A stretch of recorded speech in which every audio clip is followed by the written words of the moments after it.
नमस्कार, बहुत बहुत स्वागत है आप सभी का बुलेटिन में। मैं हूं आपके साथ अस्मिता। बुलेटिन की शुरुआत करेंगे इस वक्त की खबरों के साथ।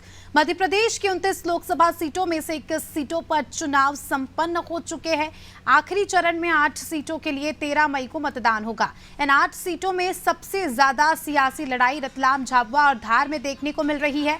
रतलाम और धार इन 2 सीटों की 16 विधानसभा सीटों में 8 पर कांग्रेस और 8 पर बीजेपी का कब्जा है। एक तरफ इन सीटों पर कांग्रेस जीत का दावा कर रही है, तो वहीं बीजेपी कह रही है कि कांग्रेस मैदान से बाहर है, बीजेपी की जीत पक्की है। देखिए, मध्य प्रदेश के चुनावों में पहले 3 चरणों में सभी सीटों पर भारतीय जनता पार्टी जीत रही है और आगामी चौथे चरण की 8 सीटों पर कांग्रेस पार्टी मैदान से बाहर है।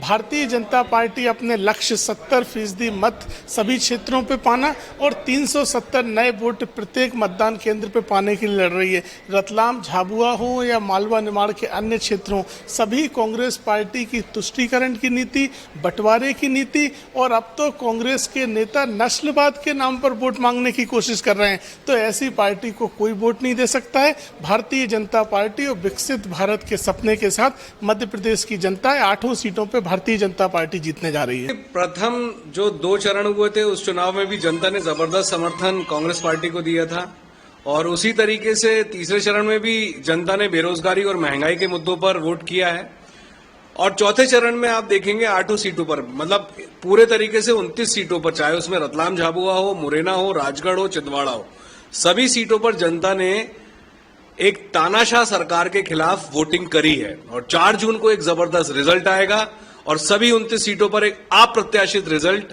कांग्रेस के समर्थन में आएगा। देखिए,